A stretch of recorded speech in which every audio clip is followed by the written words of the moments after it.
This is Akashwani. In the program Money Talk, now we bring you a discussion on significant rise in foreign direct investments in current fiscal.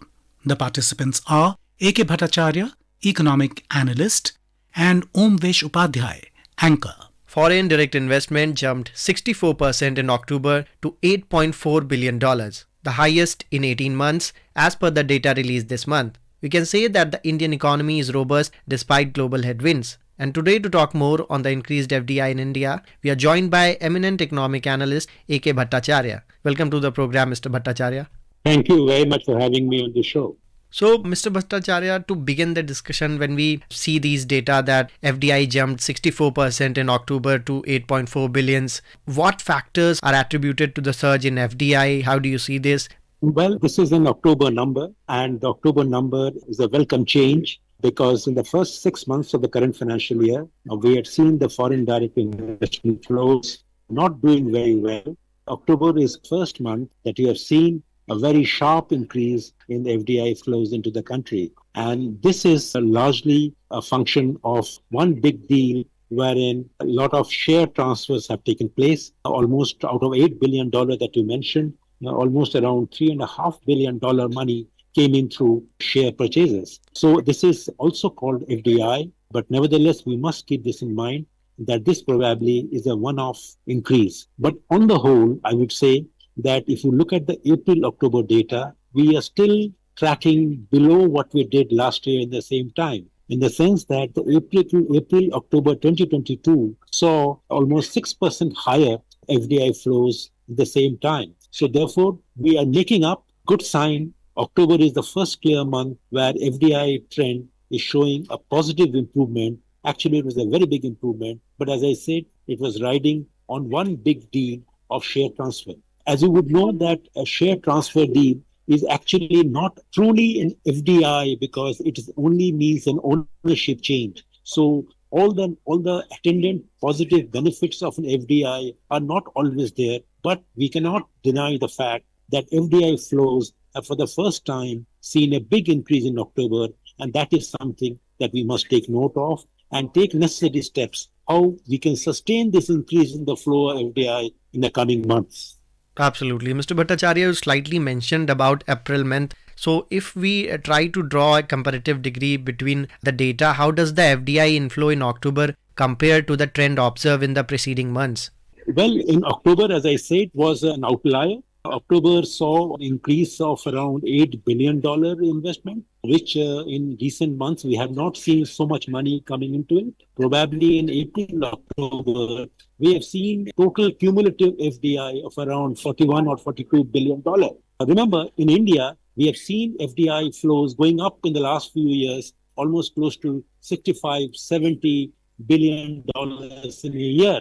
We are actually becoming among the top 2 or 3 countries in the world who have got FDIs. But in the last few months, we have seen this FDI flows tapering. This is largely because globally also, the flows have been coming down. If you look at the large recipients of FDI, those FDI flows are not growing as much as it used to do in the previous years. So India is probably tracking the global trend, but India is a large market. It is a growing population, a young population. Entrepreneurship spirit is strong. So therefore, India should continue to get more investments from foreign companies, foreign funds, but we need to be sure that these should not be monopolized by a few companies or few sectors. The FDI flows should come in through different companies, not just 1 or 2 big companies, because what happens is then we become a kind of vulnerable to such companies, because if they suddenly withdraw, then the FDI flows come down. So therefore, the FDI spread must be strong,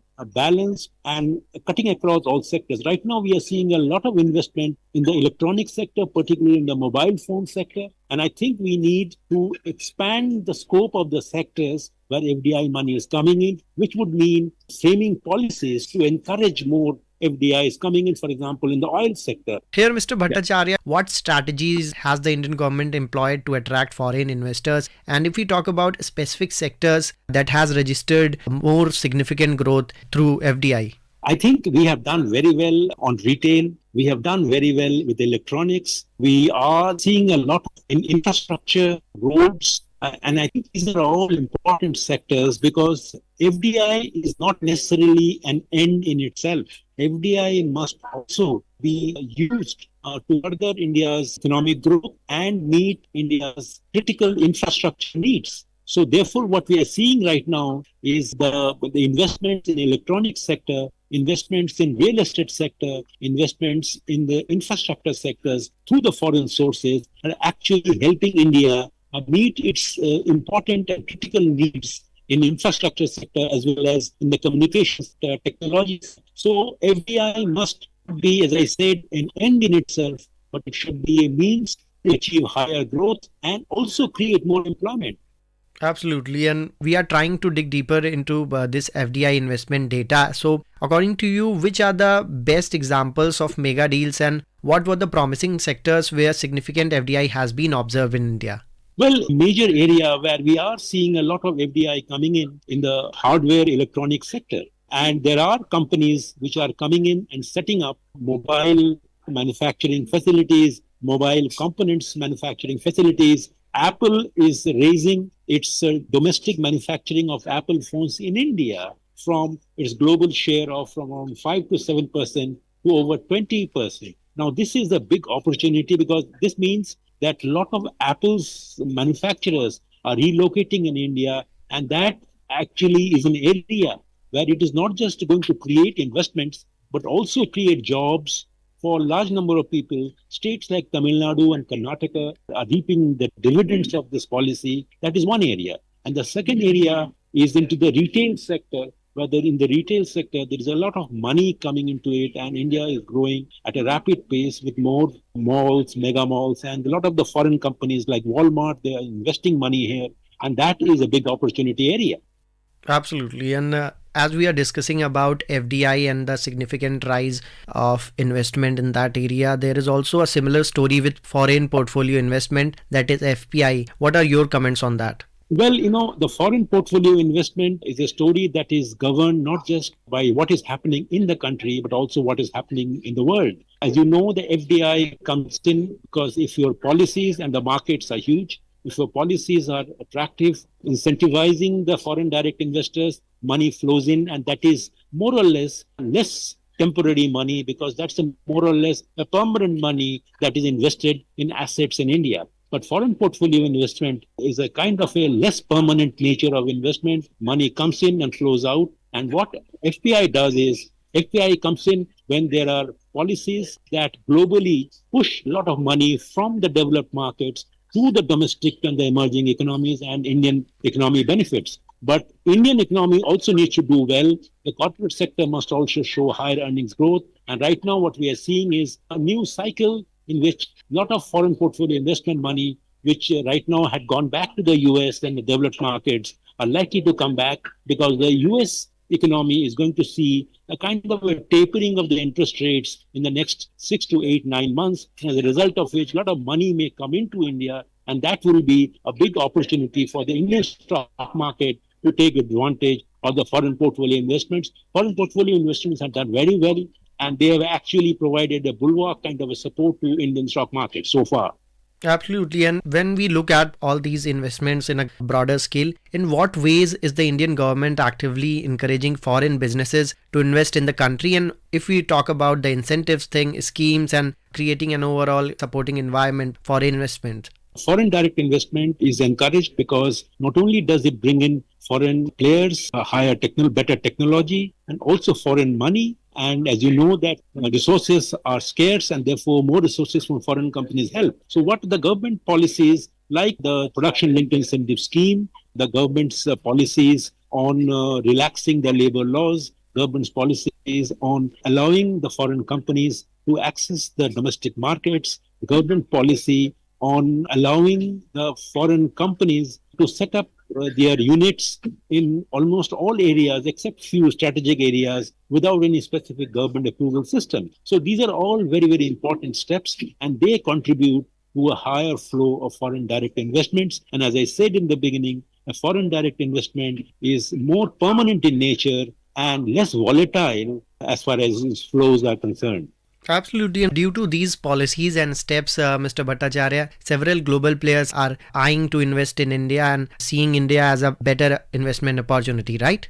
Absolutely right, because which is why you are seeing that there is this the new policy of global players who are trying to create an alternative investment destinations for them, so that all the risks are not concentrated in one country or one market like China. So they want to distribute their risks, and India is a destination which is vying attention for such investment that are flowing out of countries like China. So I think India is in a very vital position where, because of its own domestic huge market, and also because the policies are friendly, policies are reformist. So therefore, India is become preferred destination of FDI. But as I said, the policies need to continuously get reformed and to remain flexible. All the factor market reforms must be put in place so that we continue to get the advantage of FDI flows in the world. Absolutely. And if we talk about the future trends, what the investment growth would look like, what's your comment on that?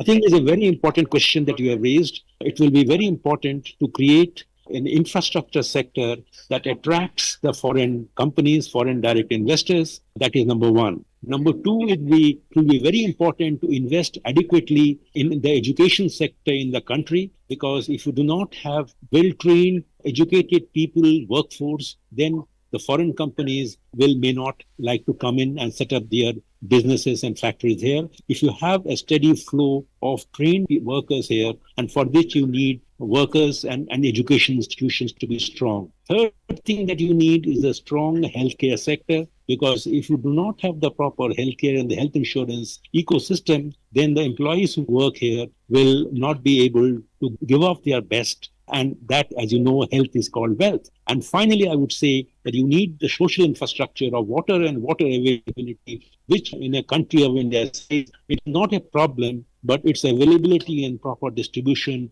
can be a major game changer. So all these areas of education, health, and water are critical inputs, along with infrastructure, to make foreign investments a win-win situation and a sustainable source of funds for India's economy.